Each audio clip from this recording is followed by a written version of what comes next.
ದ್ವಾಪರಯುಗದ ಆರಂಭದಲ್ಲಿ ಹಿರಣ್ಯಕಶಿಪು ಎಂಬ ಅಸುರರ ರಾಜನು ವಾಸಿಸುತ್ತಿದ್ದ.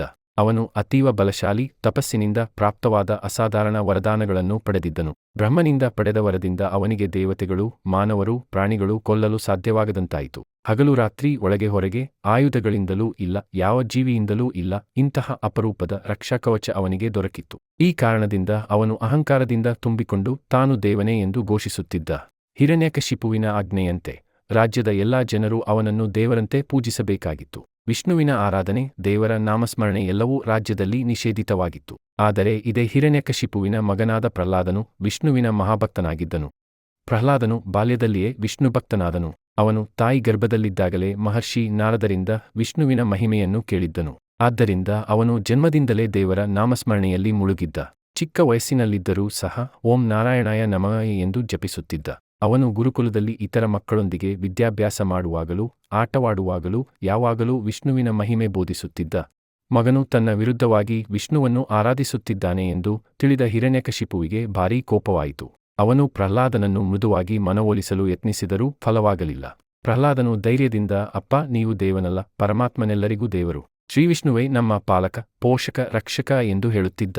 ಇದನ್ನು ಕೇಳಿ ಹಿರಣ್ಯಕಶಿಪುವಿನ ಅಹಂಕಾರ ಹೆಚ್ಚುತ್ತಾ ಹೋಗಿತು.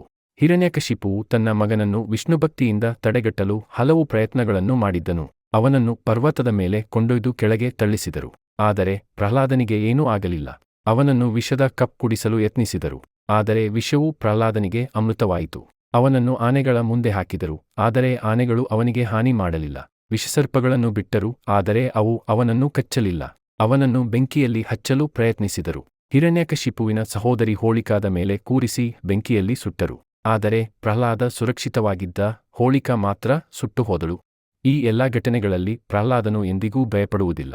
ಅವನು ಯಾವಾಗಲೂ ಶಾಂತವಾಗಿ ಶ್ರೀವಿಷ್ಣು ನನ್ನನ್ನು ಕಾಪಾಡುತ್ತಾನೆ ಎಂಬ ಭಕ್ತಿಯಲ್ಲಿ ಸ್ಥಿರನಾಗಿದ್ದ. ಒಮ್ಮೆ ಹಿರಣ್ಯಕಶಿಪು ತನ್ನ ಮಗನನ್ನು ಪ್ರಶ್ನಿಸಿದನು, ಎಲ್ಲೆಲ್ಲಿ ನಿನ್ನ ದೇವರಿರುವನು? ನಾನು ನೋಡಲಾಗುವುದಿಲ್ಲ. ಅವನು ಸತ್ಯವಾಗಿಯೂ ಇರುವನಾದರೆ ಈ ಸ್ತಂಭದಲ್ಲಿಯೂ ಅವನಿದ್ದಾನೆಯೇ?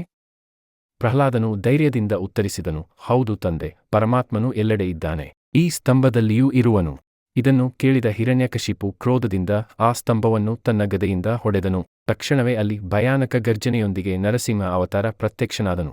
ನರಸಿಂಹನು ಅರ್ಧ ಮನುಷ್ಯ, ಅರ್ಧ ಸಿಂಹ ರೂಪದಲ್ಲಿ ಹೊರಬಂದನು. ಅವನು ಸಂಧ್ಯಾ ಸಮಯದಲ್ಲಿ, ಹಗಲೂ ಅಲ್ಲ, ರಾತ್ರಿಯಲ್ಲ, ಪ್ರತ್ಯಕ್ಷನಾದನು. ಅರಮನೆಯ ಸಿಂಹಾಸನದ ಮೆಟ್ಟಿಲಿನ ಮೇಲೆ, ಒಳಗೋ ಹೊರಗೋ ಅಲ್ಲದ ಸ್ಥಳದಲ್ಲಿ ಹಿರಣ್ಯಕಶಿಪುವನ್ನು ಹಿಡಿದು ತನ್ನ ಗುರ್ತಾದ ನಖಗಳಿಂದ ಅವನನ್ನು ಛಿದ್ರ ಮಾಡಿ ಕೊಂದನು.